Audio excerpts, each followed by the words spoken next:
Good morning and welcome back. Welcome back to Who Am I? And what the hell is Who Am I? Let's talk about that. Who am I is, so we're talking about who am I in reference to source energy. And so what we're really talking about is source energy. But the fact is that you are an extension of source energy. So when we talk about who am I in reference to source energy, that's almost a redundancy. That's almost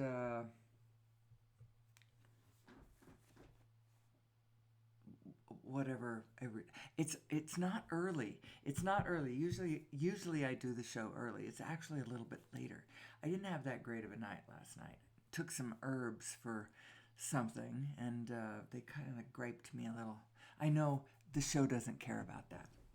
What the whole point of the show is it gives me an opportunity to riff about the structure of our source, ourselves, who we are, what this is, in an abstract way, because it turns out it's something I can do. The ability to abstract this and see it in a matter of fact way, in this almost mathematical way, is sort of helpful to the situation, and so I like to do it.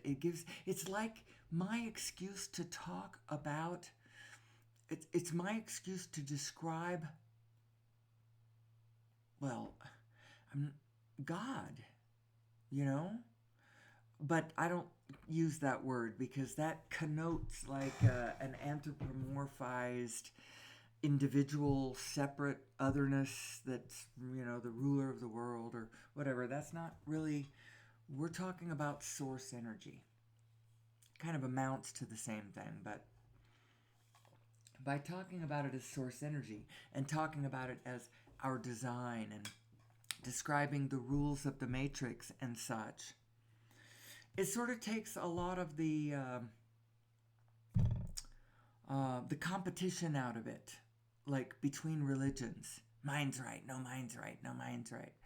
Well, the thing is if you had a description of source energy and understood who you were, and you just kind of turned away from the fray for a minute and thought about it and got lined up in that way, then from a vantage point of seeing like that wholeness that abstracts between us, now turn back and look at your religion.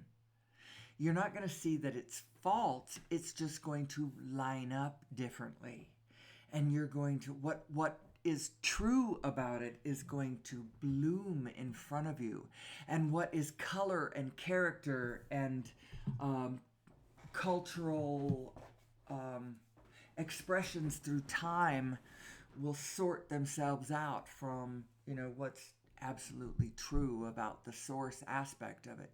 Your own religion will just get so much more texture and depth for you as you turn back to the same things and see it through new eyes. You're like, oh, it really is love, isn't it? God is love.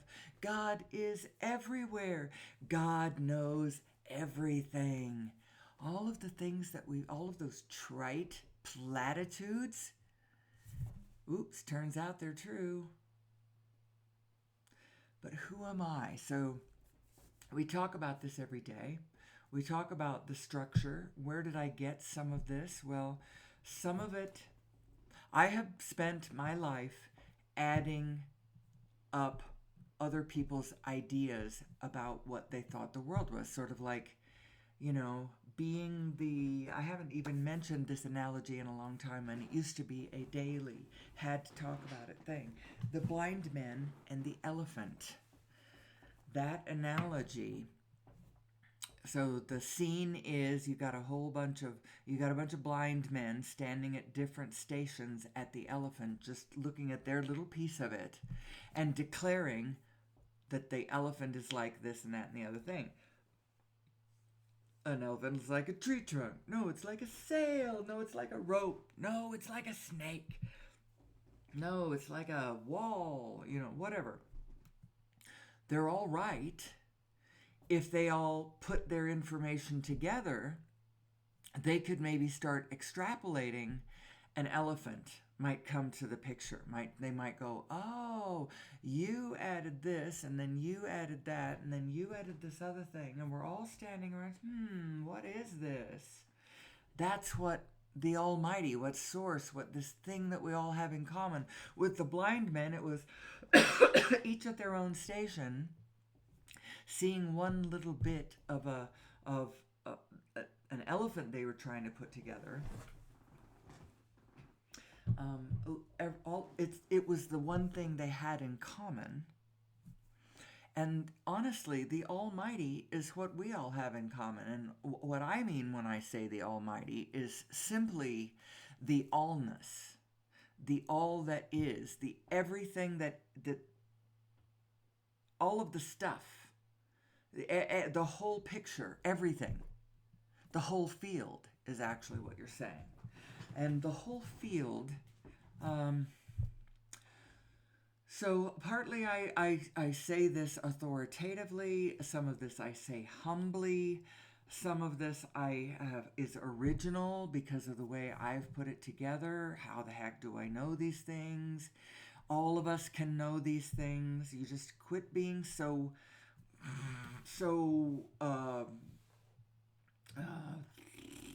what's the word?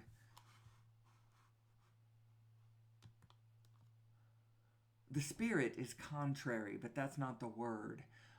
Quit being so objective, critical. I'm not sure. Be more open.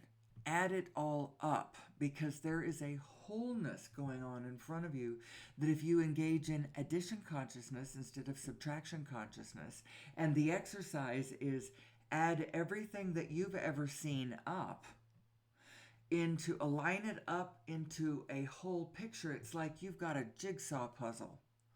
You've got all the parts, and they go together in a particular way.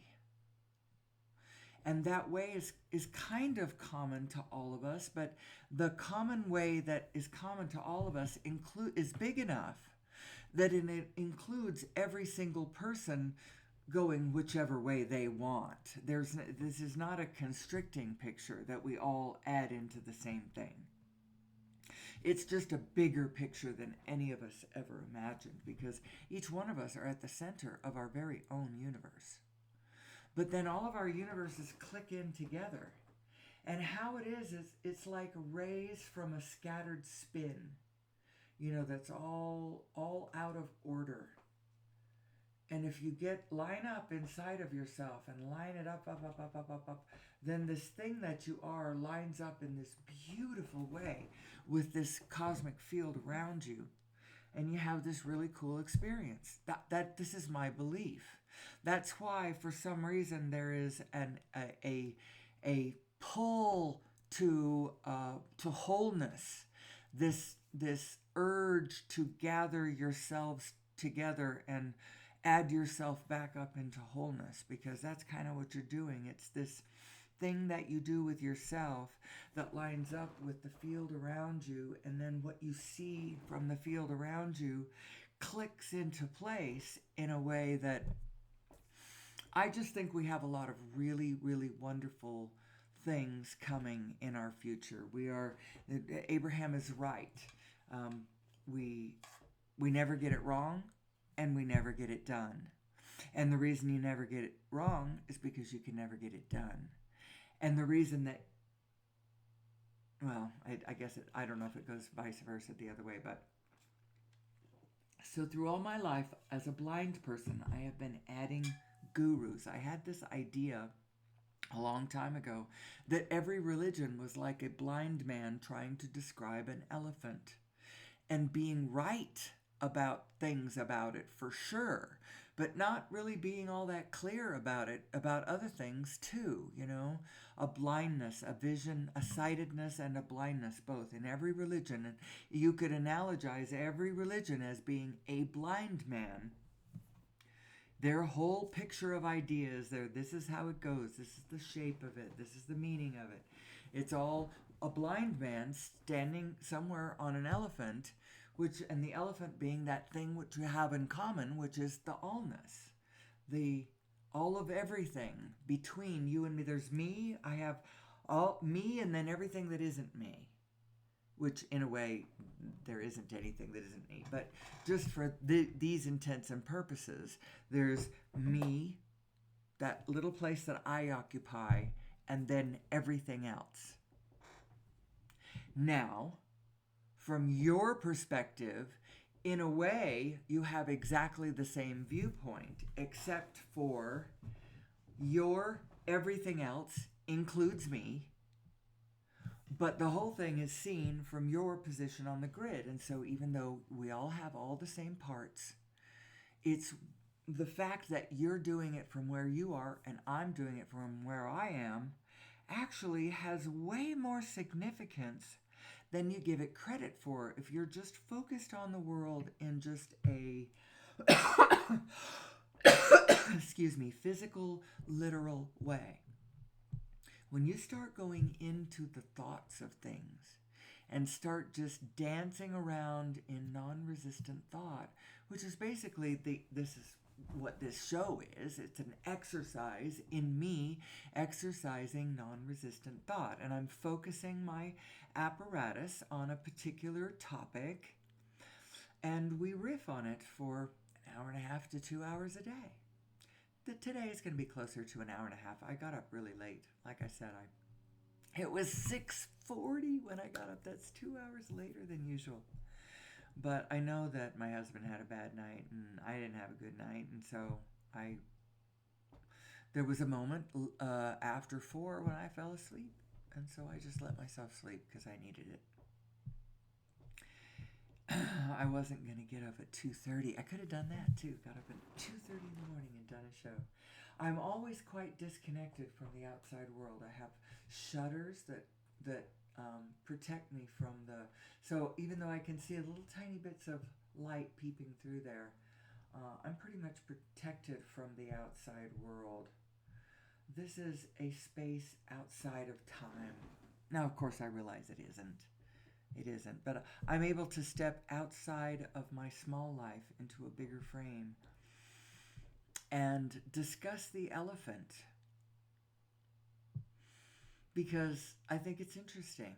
I think it explains a lot about where we go wrong with ourselves, with our lives, with our choices, with our...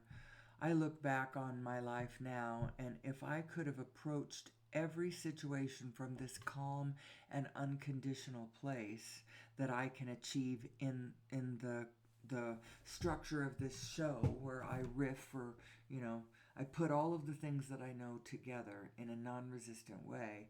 If I could have done that, I could have advised my children better.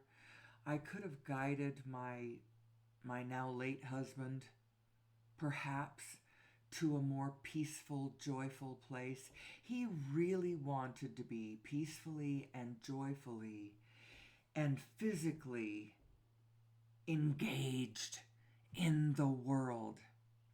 But he didn't really know how to do that, and he didn't know who he was, and he didn't know the meaning of his alcoholism. He did not understand himself. We did not understand source energy. We certainly did not understand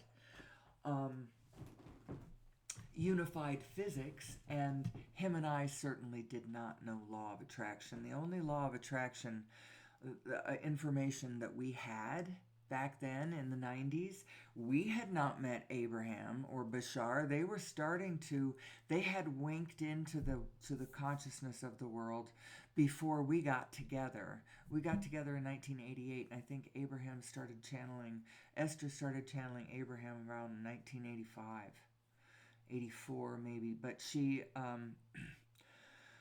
didn't do it in front of the public for maybe friends within the first year or two, and then more public and more public. By 1990, she was probably doing, public things. And she started out in, I don't know if she, Phoenix was one of her home bases for a while. And Phoenix was one of my home bases for a while.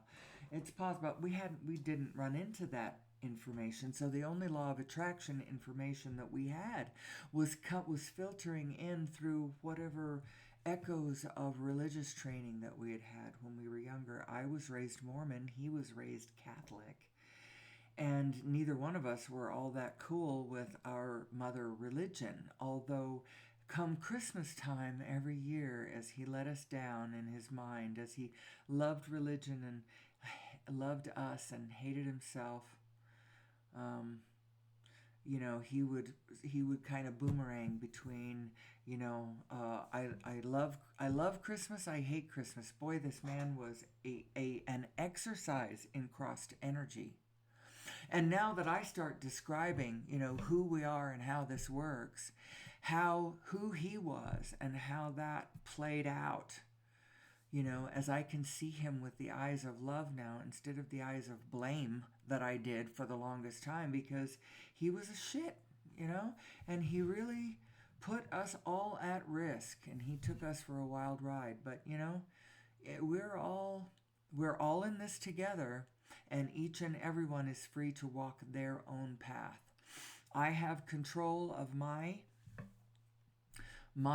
center of spin, and that's all I have. Now, it was troublesome with children because children are a heart outside of yourself, outside of your body, walking around in danger in the world.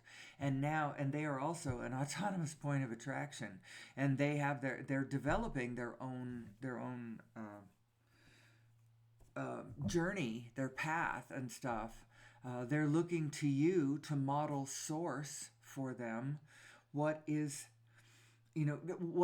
saying is they're looking to you to model emotional stability for them. And this is where I let my kids down, because I did not know who I was or the meaning of what was happening to us.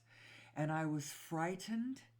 I felt isolated from the world. Well, because I'm kind of a hermit. So by nature, I am isolated. Although, I was in way over my head, married to an alcoholic that I was not in love with exactly. I didn't feel trapped in a morphogenetic field that contained only him, if that perhaps could be the definition of the difference between being in love or just loving.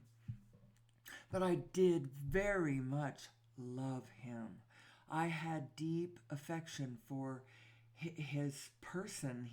I felt like there was this small, sweet, darling person trapped inside of a larger structure that I didn't understand the structure. He didn't understand the structure. And I felt like it was a part of life. I felt like I had to take this journey. I got knocked up, and there was nothing he wanted more than children. Oh, he loved children. It was all for the children, and he had this big view of everything, and his heart was so sweet. And now he was a mixed bag of, crazy town, and I just linked myself up with that, crazy town, that crazy train, whatever that was, and off we went. And I had children that now were the most important thing in his whole existence, as well as mine, beings of my heart. My mammalian brain locked onto them with all of my maternal love and all of my instincts. And here I'm married to this crazy person who is going to get us. He's going to get us all in trouble. In physicality, I can see it, because from my privileged background, from my kind, cotton, not cotton candy, but cotton, like insulated life, because I was loved, because I was sheltered, because I was raised by people, especially my father. But when I was growing up, for almost all of the time, both of my parents were very especially my father, but my father could steady my mother out pretty much too, and they were both pretty unflappable. And I'll tell you what, there was a lot of flapping going on around, but them being unflappable was pretty damn good. The 8 kids and so many moving parts, and life by the seat of the pants, and heading that way at a million miles an hour. All 8 of us, all 10 of us for a while, plus critters. Although my parents never had, they didn't let us have, we didn't have cats and dogs. Not for the most part. There was, before, in the years before I was old enough to really remember, there was a little Chihuahua named Pedro. I don't know. You see pictures of him in a few of the old black and white family photos, and who's that? That was the Chihuahua we had for a minute. But for the most part, my parents did not cotton to cats and dogs. They let us have hamsters once for a minute, and that actually ended up a little bit in tragedy. And then also, let's see, is that personal? No, it's an ad. I'm just going to quiet this.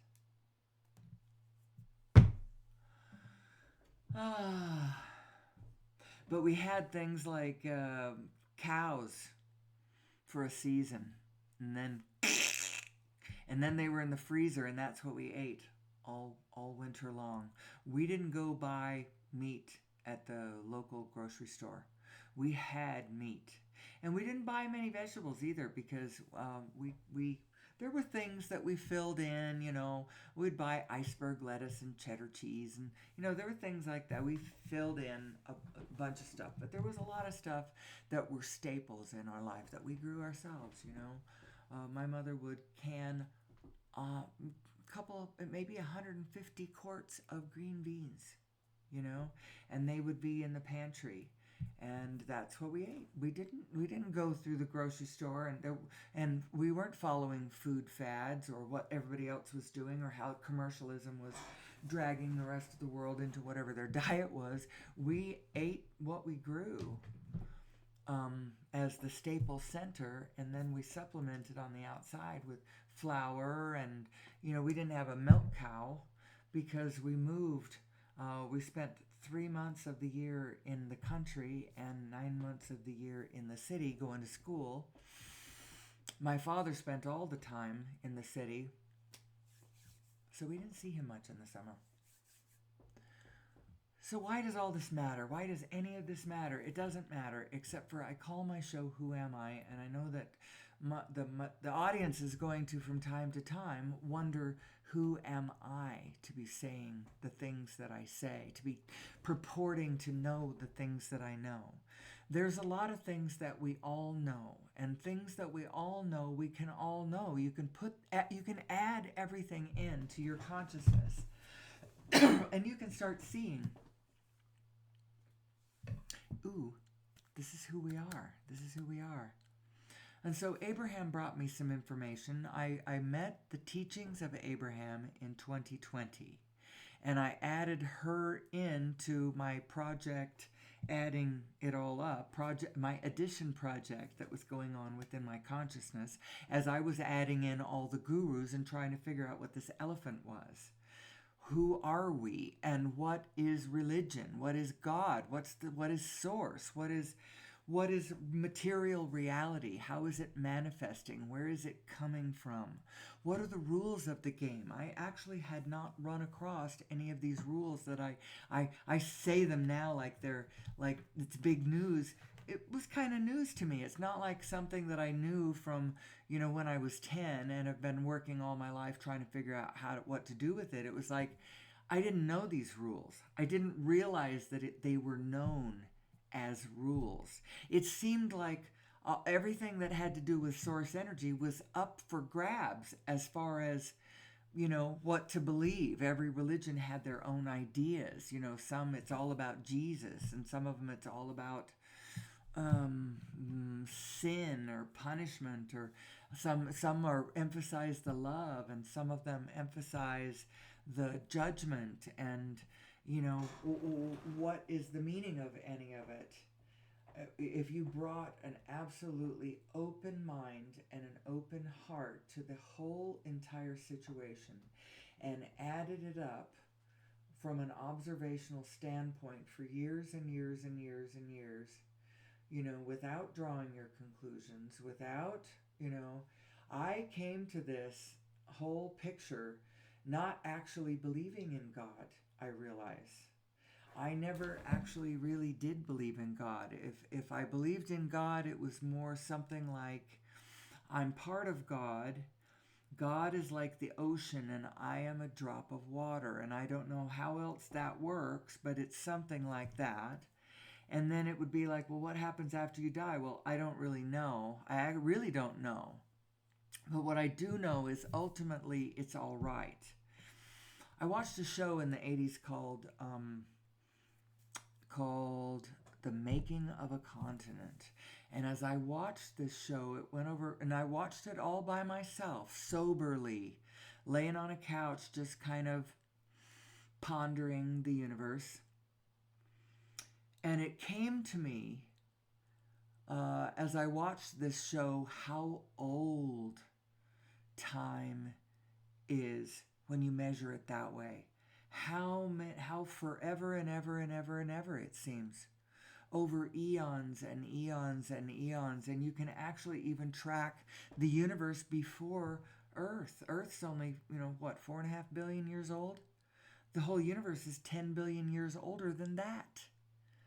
And there's this thing, it felt, I got this great sense wash over me of, by looking back through the oldness of it, I got a sense of we are all in this together. I don't know, it's hard right now to, as I try to recreate that, to transfer that vibration to you and, get you to do the same thing. Oh, it's old. That means we're all in this together. I don't know how I got to that one, but it really felt to me. And so my mantra, my religion for all of my life, even though I didn't really believe, I didn't know what God was. So you can say you believe in God, but what are you saying you believe in? That you believe in a impersonal force organizing the universe, or that you believe in an old man sitting behind a desk judging, or a anthropomorphized personality separate from me judging everything? Is it like that? The literal stuff that my church was telling me about God and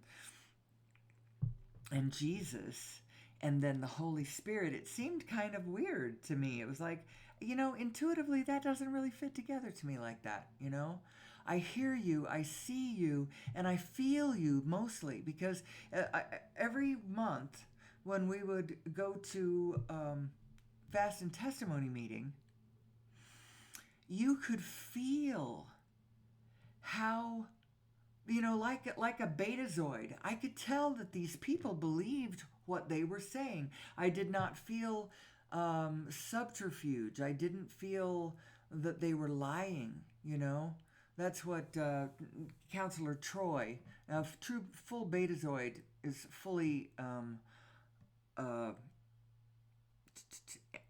telepathic. And I'm not talking about that. I'm talking about more like what Counselor Troy can do on the Next Generation. And I could feel that. These people were telling the truth as they saw it. And they were feeling great quantities of emotion while they did it. And so as I sat there and listened to them, even though what they were saying did not make any sense to me, I did not just believe what they were saying based on these things. But what I took out of that was, well, the truth is I'm sitting here in front of these people that are believing what they're saying and they're feeling great emotion because of it. Now, I don't see what they're saying, but they're believing it, so that's what I take away. And like I said, at the age of 14, I did free my mind from the yoke of this lens, the lens of the beliefs of this religion. I just opened it way up. I opened my mind completely up, and it's like, I don't know what it is. I do not know. but I will see. I'm going to input information. I'm going to add things up and add things up and add things up and add things up. And I don't know what it is, but I know it's all right. I know we're all in this together, and I know that it's all right. Whatever it is, whatever the shape, whatever the material shape of it turns out to be, I know in my heart that we're all in this together and that it's all right. I can feel it's all right. I can feel the safety of this universe. I don't know how I feel it, because obviously from the outside, we're not safe at all. Nobody's safe. Nothing's safe. You're never safe. From the second that you're born, from that aspect of you, there's volcanoes, there's bears, there's tigers. You're made of meat, for crying out loud. You're not safe. You've never been safe. You're only here for a moment anyway. We should learn to focus differently, because our culture teaches us to focus from our meat-sided self in a very fearful way. And in our fear, we're out of alignment and behaving out of alignment. I don't know. Out of alignment means out of order, means that we're not pinging in at the right place in order to dance with the others in the most mutually harmonious way that we could. We're not we're going counterclockwise instead of clockwise, or whatever, we're going with the chaos instead of the love. There's two sides of the organizational spin. One of them, the spin, the pull downwards, is the gravity, is the love, is the connection, is the wholeness, is the where we're all connected. It's that swirling energy of coherence when we organize along love patterns, along desire and love and clarity, desire and clarity for the clear things that we're all clear. What do we want in our clarity? It's a good question. We could, if you get it out to the specifics, there's all kinds of argument about what equals the clear desire. But I'll tell you what we desire: freedom, joy, beauty, love, connection. We are expanding beings, and we want to go with our expansion. When we don't go with our expansion, we freeze up and cease to be. But then when we reemerge into non-physical, but we are this vibrational energy, this continuum of informational energy and purpose and interest. That's what we are. So in our non-physical, we leave our body behind and we jump to the front of, what do we want? Beauty, abundance, clarity, fun, connection, relationship, surprise and delight, and life. We want life. We want to co-create with other interesting beings. We want to know who we are and then live in an abundant world, looking out of my eyes and recognizing every time my eyes hit someone else's eyes, whether it's a tiny creature scuttling around in the moss, or whether it's a great big creature that kind of looks like my own kind or not, I want to know that I am looking back at myself. I want that experience. I want an experience of knowing who we are, not just this experience of discovering who we are. That's fun too. It's been a lot of fun as I have spent my life discovering who we are. But now I see that the advantage would be if we would take that information and apply it on the ground. Apply it on the ground as we put together our systems and just do it in a knowing way and quit fighting with one another. We are all in this together, and in our misunderstandings, we are creating a world of lack where um, where only abundance should be. So actually, we are creating abundance because we are abundance creators, but what we're creating is an abundance of lack instead of an abundance of abundance. And all of us believe in this abundance of lack, and we're staring at the lack instead of realizing the fullness of what is around us all the time. All the time. My mother had a problem with this, and now we're experiencing a little bit of this with my father. And I had a little bit of an epiphany, and I don't mean to sound cold, but it's an observation as I look at this situation. We get what we think about, whether we want it or not. And the way we imagine the world to be, we lock it in our consciousness, and then we play it out in the world outside of us. And it's really hard for somebody else to get in and to get in between you and you doing that. I have a very elderly father who, with a lot of love and effort on parts of the family around them at the moment, it turns out to be mostly Shirley's side of the family. I guess I shouldn't be saying names. My father's wife's side of the family. It is still family, and they love them. And these are people who are not just taking care of them because they are strangers and they're obligated by blood. But my father and stepmother had a lot to do with the grandson's raising. He was an only child of a single mother who needed help, and they helped them and became an integral part of his growing up life. Now he works in geriatrics, and his wife is part of that medical. She's part of the system too. So she understands the aging process. She's very loving and kind. They are very loving and kind. Through a great deal of effort, they have settled them in and set them up into a situation that, yes, my father is not pleased with. He lives in a place that he calls a prison.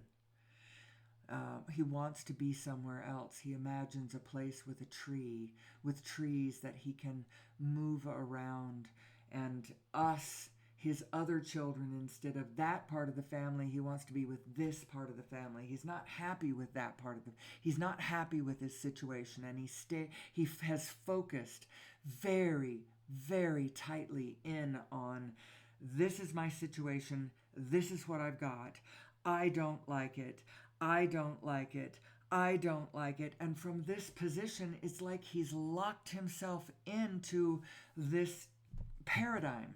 And I promise you that if we moved him from that situation to another assisted living situation, and they cannot live in a place that is not assisted living, their memory, both of them, they way overstate their own memory and capability of all the things that need to be done to take care of themselves. And from what Billy testifies as to how filthy it was, and how unsafe, and how on the edge of, she thought that they were on the edge of not being able to make it already 2 years ago, and they want to go back to that kind of a situation. It's just not possible. It's not possible. And so they focus on all of the aspects of their situation that they hate, and they lock it in. They can't find any kind of a compromise to a better situation, because they're not focused on on the reality of what they've got, and then, softly looking towards what could be better. They are locked in a negative way on what they've got. And now the world around them, instead of being clay-like and malleable, and them being able to change it in any way that makes it better, in a playful way or anything like that, they have locked it in. And you can't, even if you wanted to step in there and try to give them what they want, you can't do it. You can't do it. They have got it so that it would be so unreasonable to try to give them what they want. You know, it's like law of attraction. You can just see how they have done that to themselves. And they have money. They have desire. We have desire to have them with us. We love them. I would love to have them safely ensconced in a facility that these places, they're not all, you know, old folks homes paid for by the government where you know, send grandma to rot. It's not like that. They're loving, they're kind, they're clean, they're manned by uh, uh, individuals that you know, the one place that I would have loved to have put Dad, but this woman that worked in this place that I would have liked to have put them, unfortunately, they don't have memory care there. But one of the reasons I would, so as an example of what I'm saying, her own parents are staying in the facility that she's working in.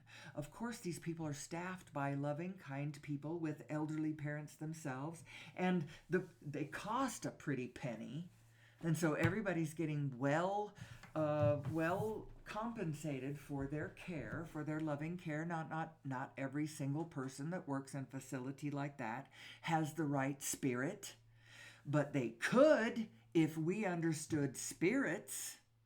If we understood that the most dangerous thing that human beings do is cross their own energy stream, not have that teaching children how to find their clarity, how to feel their guidance system, how to understand the source that they are, and the source that we all are extensions of, and how we connect to the original spin that we all are. What is the organizational force we're looking for? We're looking for organizational force along the lines of the spirits that we honor: freedom, love, um, joy, abundance, fun, clarity, unity. What all of those things are, who we really are. We are all those positive energies. Who we really are is all those noble concepts. The clarity of those concepts is who we actually are. The honor, and now we have been birthed into this density, and our whole life's purpose has to do with declaring who we are, you know, recognizing who we are, fulfilling who we are, the continuum of who we are, connecting with who we are, because who we are is not just our individual selves. We are the whole field, but we're all scattered, not recognizing our wholeness. We got to gather it back up. And it's all in the lines of love. It lines up through love. So love is the gravity. It's the spin down. It's the pull of the shared point. And the opposite of that, which is entropy, which is has to do, there's an organization there too, just like a storm, like a hurricane or something, has organization. It's just an outward flinging kind of organization. It's different than the sucking inward organization of source. There's analogies to all of this stuff all through our consciousness, all through our brain, the ability to layer all of these concepts over on one another. Who am I? Well, I'm a vibrational being in a vibrational universe, and actually both my physical self and my non-physical self, my vibrational aspect, are both vibrational. My physical self is also vibrational. It's just a much denser vibration. It's made of atoms. It's part of the field of Planck's, having come into organization with all of the other plonks that are organizing around us in matter and biology. So it's like your physical body grounds you in the field. It gives you the plonks that you are, that connects you to all of the rest of the plonks and all the rest of the field. Your physical body grounds you in your spiritual nature, in your vibrational nature. Your physical body grounds you there. And of course, your inner being knows all about what's going on with your physical body too, very immediately. It's in the scaling, it's in a priority as near. It's like really important information. It's the most important here and now to my physical body is the information of my physical body. However, I am not just my physical body, because the plonks go out from there and the field extends. We are a field phenomenon. I say that every day. And as time goes by, maybe I can more clearly illuminate what I mean when I say that we are a field phenomenon. And it really matters what we do, because we do affect the field around us. And the crossed energy that we leave laying in the field as we pass, someone else can come along and pick it up and be destructive with it. You know, our crossed energy is the most destructive thing we do. And it is what my late husband's problem was, because he was so full of love. And at the same time, he was so full of fear and anger. There was even some hatred in there. He hated pedophiles. I'm wondering why he hated them so much. You know, he never said that he thought that his father had ever done anything to his sisters. He never mentioned anything like that.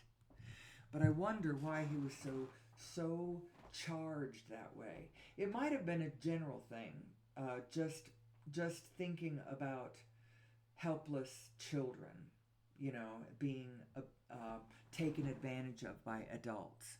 It's possible that it was just that. I don't know. But he was a bundle of conflicting energy, and his conflicting energy drove him to the bar for peace, to try to find a scrap of his whole self. He would drink, and then he would get so loving. Maudling is what he was. Maudling. Oh, he'd get drunk, and then he'd call everybody he cared about and tell them what was important to him. Tell them what was important to him. It was his family. It was them kids. You know, and I watched this, and I should have focused on the truth of what he was saying. He really was telling me the truth. He was telling us all the truth. But it was pissing me off, because it was like, if that's true, why won't you do what we need you to do to keep us safe? Your actions are going to end up with us without a breadwinner. And our love is going to be tied to someone in prison. And that's going to be the track of our life. I'm going to have to bring love to that situation, and I do not want to do that. Please do not make me do that. And so he didn't make me do that. Instead, he accidentally killed himself on a road. He was probably driving. There is question about that. He was driving in Mexico. The accident happened in Mexico.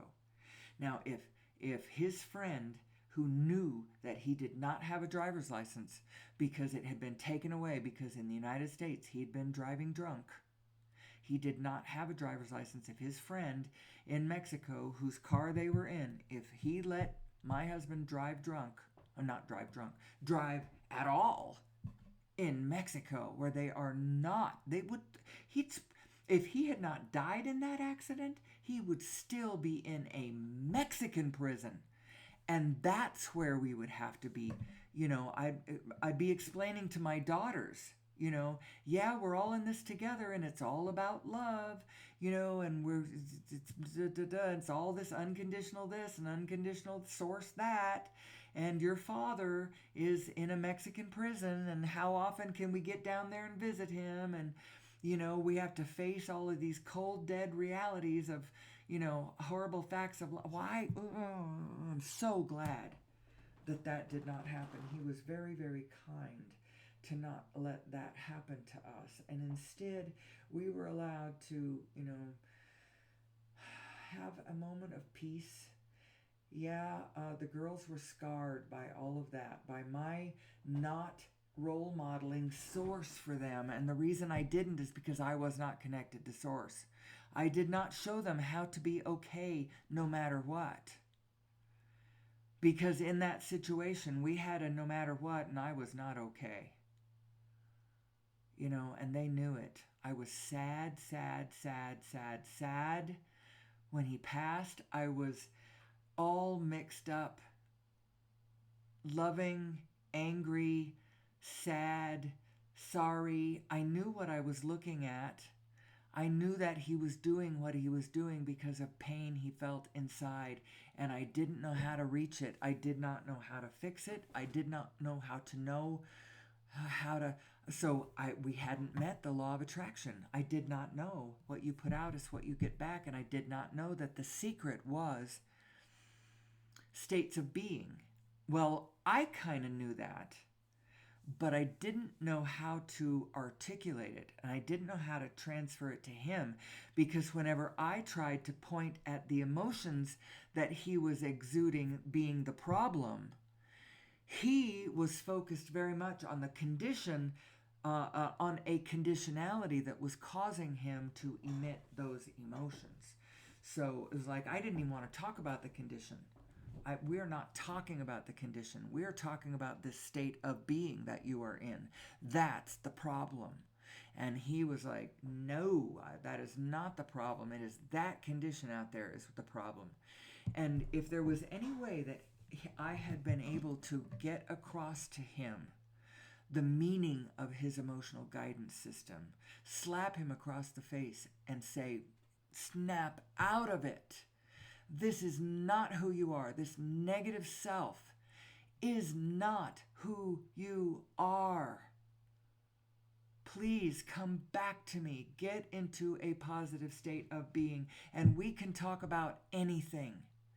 But from this place where you are angry, or you are, it was mostly angry. Frightened, I'm sure, very insecure. He did not know where his source was.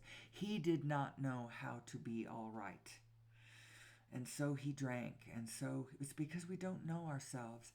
And who we are is connected to all the rest of the world. And he was very much, he was in high energy, materiality mode, and I was in, hey, slow down a little bit, I need to figure out what it is we're looking at mode, or I can't help you.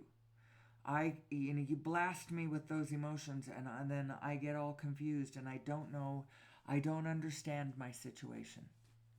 And so there was a lot of all that going on, along with twin baby girls, that were growing up in theta brain states, recording and absorbing everything that happened. And then they end up with problems in their life, and no freaking wonder. I gave them nothing.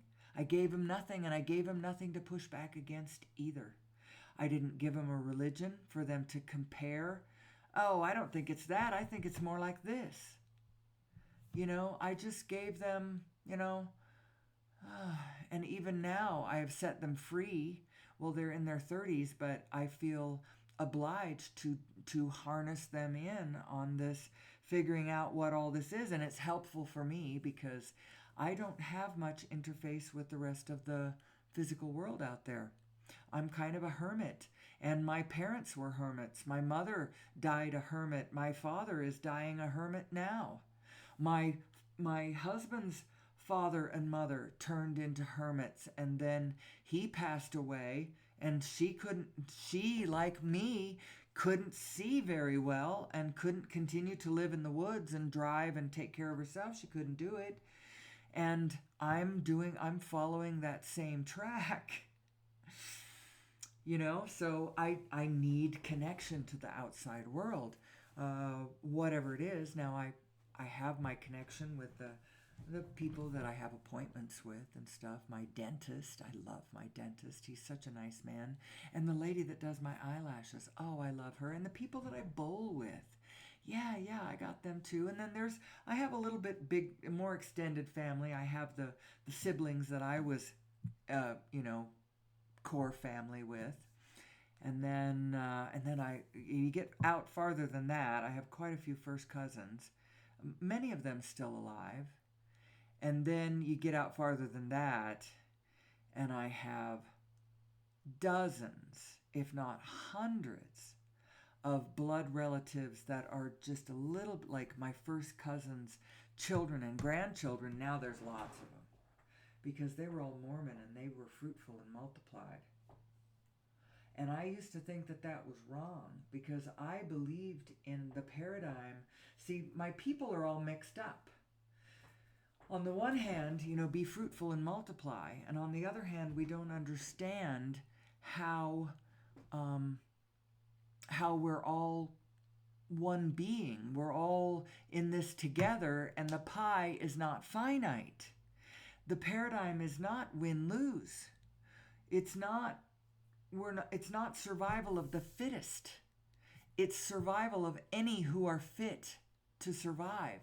And the way you survive is you understand who you are and how to play with the group.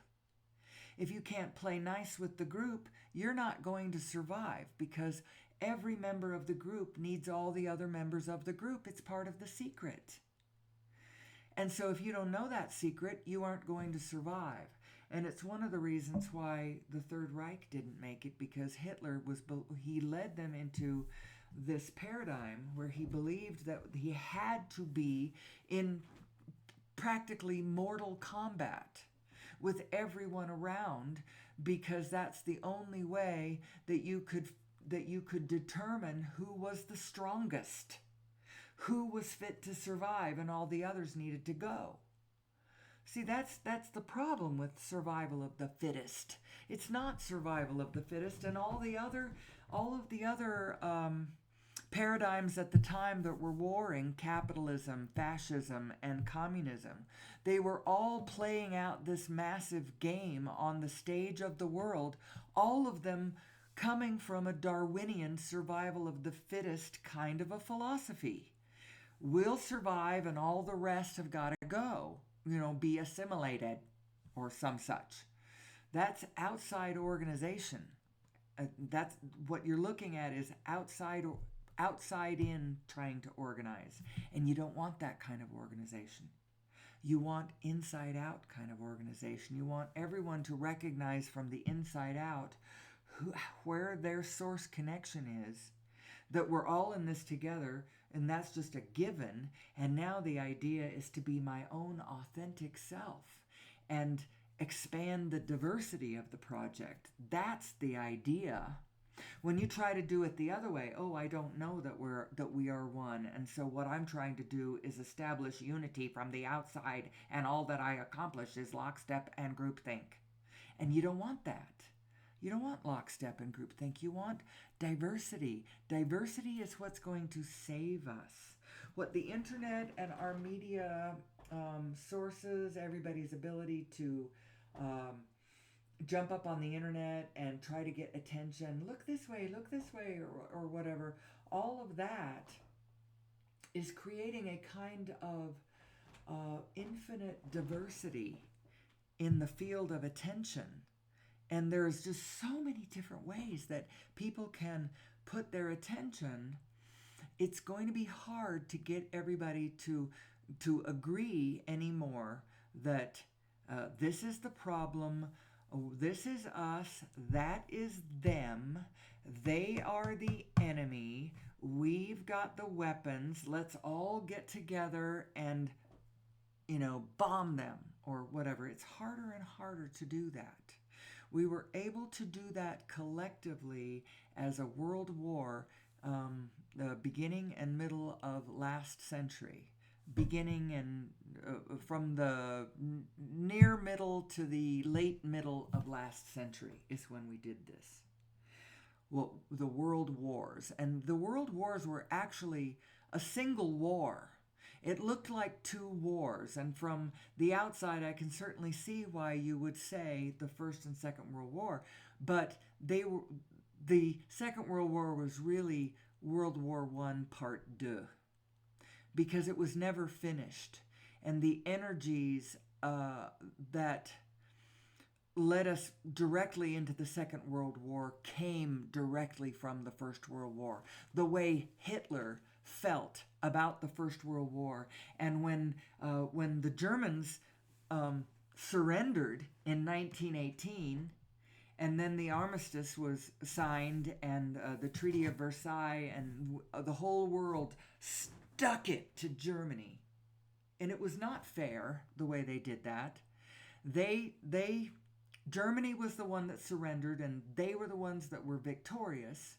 The Allies were the ones that were victorious, and so they took that opportunity to put the screws to Germany. And it did not help at all the anger and the displacement and the whatever that was simmering in Germany at the time. And the young Hitler, who had fought in the First World War and had believed all of this, fight to the finish, and it's all about the ideology and Germany, this and that, he was very, very let down when Germany surrendered. And they didn't surrender because they had run out of munitions, because they had run out of people that could fight. Somebody negotiated, and all of a sudden this thing that had been worth dying for in horrible, horrible ways. The World War I in some ways was more horrible, with the gas and the trenches and the no man's land and the tanks and oh man, World War I was just wretched. And one minute it was worth doing that for, and then the next minute, well, we're just all going to play nice and, capitulate. What's the meaning of that? Well, he did not feel that way. And his energy and his anger carried on. And he solidified his negative position, and he practiced his negative position. There's a couple of wonderful shows that if you could watch them with detachment and watch the whole thing without reacting emotionally along the way. I know that nobody's able to do that. and then when you get to all the way to the end, then you go, oh, look at the picture of that. Look at how that happened. Look at the meaning of that. Look at how raw that was of an illustration of ideologies and our nature. Wetiko nature, the human being when his heart is disconnected from his head, that kind of a person, because that's what all of Germany was. It was like everyone who went along with that regime in some way agreed to disconnect their heart from their head.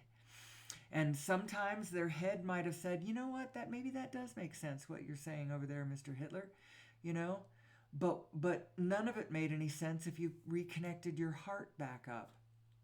Now, Wetiko, the term Wetiko, it's an indigenous, it's a Native American term. First Nation kind of term. And it refers to someone who is suffering from that condition, the condition of their head and heart not being connected to one another. And actually, they would draw it, Native American, like petro drawings and stuff, things that have lasted. The way they would draw that is the person, there would be space between their head and their neck. Literally their head not connected to their body. And that was how they illustrated someone who was suffering from that condition. It's us not knowing who we are. It's us and theming. And they started it, yes, and they were the worst us and them of all, of course. They're the them, only from their perspective, we were the them and they were the us. And they started it. And the whole problem is that it's the polarity, people. It's the polarity energy is actually the demon. not any individual holding the polarized energy. It's the us and them itself is the problem. And the more you believe that, and the more that you go that way, and that's what the American political situation, that's what the problem is. Because the Republicans are not all bad, and the Democrats are not all bad, and they are not all good, and the Republicans are not all good, and it's not like, although you can see where Nazi ideology was pretty bad. And the ideology itself led people to that polarized, and led the whole world to this incredibly polarized point where the us and them was just, the murderousness of that energy was breathtaking. And we don't want to do that again. It's important for us to understand that in a non-personal way, while at the same time personally understanding that the stakes are very high here, people, for all of us. The stakes of all of this is very high. You know, whether you're materially focused, or whether you're vibrationally focused, or whether you're impersonally focused, or whether you're personally focused, whether you're emotionally focused, or I don't know if I said emotionally twice. Emotionally, and I don't know. Who am I? It's a good damn question. And I believe that a lot of our competing with one another is coming from our financial system and our energy system specifically. And when we can fix those two things, and it's going to be easier and more general than we realize. You may think, oh, that's also complicated. I can't see that. I can't extrapolate what, generally what the hell you're talking about, But you can see this generally. And the fact is that fossil fuel is it's the problem with the carbon footprint. Even though a lot of people point at the methane gas and the cows, that's a problem too. It absolutely is a problem, and that has to do with our out of alignment agricultural systems. We can scatter the agricultural systems back out into diversity. We have the distribution systems now coming into place where our food supply can be created from everywhere. We can have some little bit bigger ag production projects, although I think that they need to be more injected with spirit of wholeness so that the creatures involved in even the big ag have kinder lives. And we need to keep an eye to all of the threads of the rest of biology, because all of those woven threads together support us all. So, but we could still have some little bit bigger ag projects producing food that's a little cheaper, especially for a while we still have people that don't have access to all the abundance that we are going to be creating when we finally plug in the way we need to plug in. And our energy is free and clean and everyone has it. We put the oil barons right out of business. That doesn't mean that human beings don't still know how to make, multi-billion-dollar beautiful yachts and stuff to play with. And somebody can play with those. And actually all of humanity can play with those. It's like the things that we create that are the gilded mansions of one era become the beautiful museums and government offices of the next generation. We could turn the yachts can be turned into theme parks that everyone can pay to go play on. We could just lean into, if every single thing that we thought of as a problem, we could lean into as a yes, yes, yes, yes, then you would see the world the way your inner being sees the world, as full of possibility and full of connection.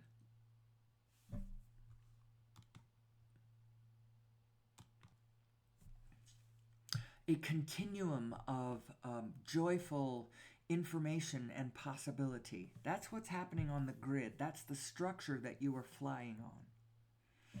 Who am I? Who am I? And I try to add up all the teachers I have ever had before. You know, like talk about the pain body of Eckhart Tolle.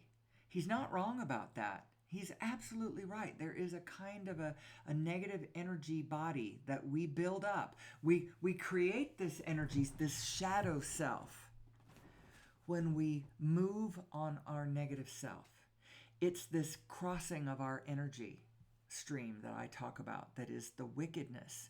It creates the polarity. It creates the problem. Now, in a way, it isn't really a problem. It's just us not understanding ourselves and taking our negative self too far. Our negative self is okay, is meant to be there, meant to help us conditionally sort out the world. But it isn't meant to be any kind of existential read on our ultimate value or our position with one another or any of that. It's simply a ping on there is the presence of a condition out in the world that from this vantage point I do not prefer. And so there's kind of an understood in your heart request that never dies to see that to the better, to the more loving, to the more aligned, to the more orderly and coherent, or, whatever. It's what your inner being is doing. Your inner being immediately goes to the positive you're asking for, to that vibration, and just holds that vibration for you. That's what your inner being looks like from your vantage point. Looks like the vibration of all that you want. It's standing in, this is my terminology now, it's standing in the win-win position, calling you to that. That's what you want. You want the win-win. You want that place on the grid where all the cooperative components come together in a joyful, abundant,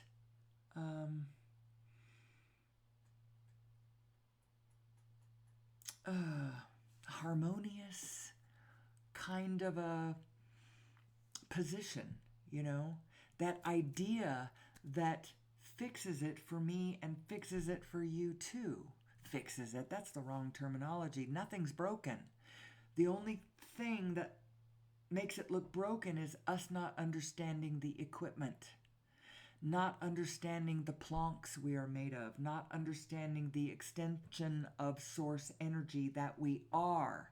We are extensions of source energy because we are in physical bodies. And physical bodies the planks have organized into the structures that you see as physical bodies. But source energy is all about the planks. It's the field, it's the field, it's the field. And we need to start thinking of ourselves as field phenomenon, both interacting with and affecting the world around us. My energy affects you. Your energy affects me. When I cross my energy stream with my negative self, and then I allow that negative self to drive my vehicle. I don't mean my car, I mean my body. I am now walking around as an agent of my negative self. I have allowed a negative entity to drive my HBV. That creates a kind of negative energy field that affects the rest of us.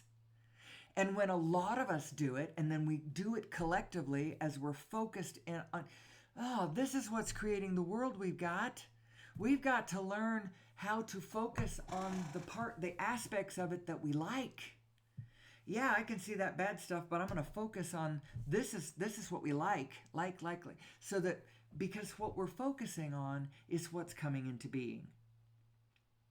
And yes, focusing on the bad stuff is causing us to experience negative emotion, and then that is causing rockets of desire to be, launched, so that then our inner being is standing at the more. But our inner being has been standing at a couple of positions for quite a long time, and it's time for all of us to go there where she is. All of the war that we have experienced over all of the centuries has already brought all of humanity who has ever personally experienced it to a place where we recognize that war is actually not peace is better. On the other hand, the peace of um, the victor, peace of the one who the peace of the master race with the rest of them under his thumb is no peace at all.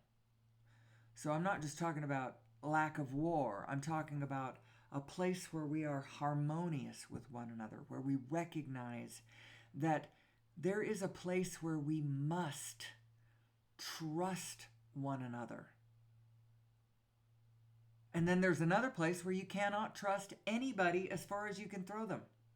And you can't throw anybody very far, so you can't trust anybody very far. There is a place where you can't trust anybody for anything.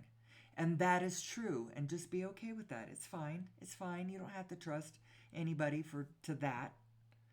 It's a material condition point. You don't have to trust anybody over there, and you can't trust anybody over there, and just be fine. If you give somebody a $10 bill and they swear they're going to give it back to you, they probably won't. And be okay with that. Just be okay with that. Know where you can trust them and where you cannot trust them, where you must trust them and where you can trust them and where you cannot trust them. There is a difference, and it's not a specific place, it's kind of a general place. You've got to figure out what the specific of that is. You can trust them vibrationally, you cannot trust anybody conditionally. I don't think that you have to trust them unconditionally. You can't trust anybody in the conditions. Nobody's trustworthy. We're all weak. We all cheat on our diets, I don't cheat on my spouse, but I understand a lot of people do that too. A lot of people lie to each other, and they lie to their family in order to save themselves pain. They don't want to be honest because it's hard to be, and what's honesty anyway? Brutally honest is not honest as far as I'm concerned. Lovingly honest, that's honest. That's harder to do. Anyway, I've done an hour and 18 minutes. I may just stop there. I often talk about the other aspect of source energy, which is the mathematics of it. And the mathematics of it have been, the quantum and cosmological universes have been reconciled. And I don't know whether you heard the news. You may not have heard the news. There was a movie made about it in 2016 called The Connected Universe. It's narrated by Patrick Stewart. It's real good. Then Nassim Haramein, who is the one who published the mathematical paper that unified the physics, along with a team that he worked together with. He wasn't all by himself in this team of people. The other people understood what he was talking about, and they did the mathematics, and they published a paper. But Nassim was the lead because he's the one who came up with the recognition of how the universe relates to itself, how the quantum and cosmological worlds are related to one another, how you can look at one and extrapolate the other. You can look at the dimensions of the whole universe and extrapolate from it the radius of a proton, because it's scalar relationship. And the energy of the universe is all of these different scales of things passing their information back and forth to one another vibrationally every Planck second. So in essence, what you've got is every position on the grid everywhere has all of the information of the whole thing right where you are. Because you have it vibrationally, it comes in, it's coming across all of your atomic structure. For one thing, every proton is, the Planck field of every proton is reflecting information about all the other protons in all of the universe. So what's happening every Planck now through this jiggle of space-time, through this reverberating cosmic jiggle of the 0-point energy field, it's exchanging all of its information up and down all the scales, large and small, from the big black holes all the way down to the proton black holes, to the black hole protons that we got going on. It's exchanging all of its information through this reverberating vibrational jiggle as all of the Plancks. So every point uploading to the whole, and the whole of the whole downloading to all the points every now. You are holographic. The universe is holographic. And all of the information is everywhere, and all of the energy is everywhere. And if we would get smart and use the mathematics of this and the understanding of our own hearts and minds and spirits to add all of this together and understand who we are and how we can get to the other side of this black moment in time where there are still autocrats on the planet subjugating others, and we live in a paradigm of artificially created scarcity instead of the abundant, joyful, beautiful, co-creative field that we could be doing, that we could be relating with. So it's all so interesting, so interesting, so interesting. And I think that I'm probably just going to end there today. I know it's not quite an hour and a half, but I started kind of late. And I wanted to be out there talking to my husband before 9 o'clock. And let's see, what time is it? It is, 8:16. I could easily go another 8 minutes. What would I talk about? I claim that this mathematical understanding is going to bring us to not using fossil fuels anymore. We're going to be able to plug our civilization directly into source energy. We don't have to go back to an agrarian society. We can go forward to a biotechnological neo-agrarian society. How about that? A neo-agrarian society. So we re-garden planet Eden. The biggest problem that we have on planet Earth right now is the way we use fossil fuels is the dirtiest thing we do. The way that it puts vast ecosystems at horrendous, evil risk. Prince Edward Sound up in Alaska, how it was dumped on by freaking the Exxon Valdez back in the 80s. How about the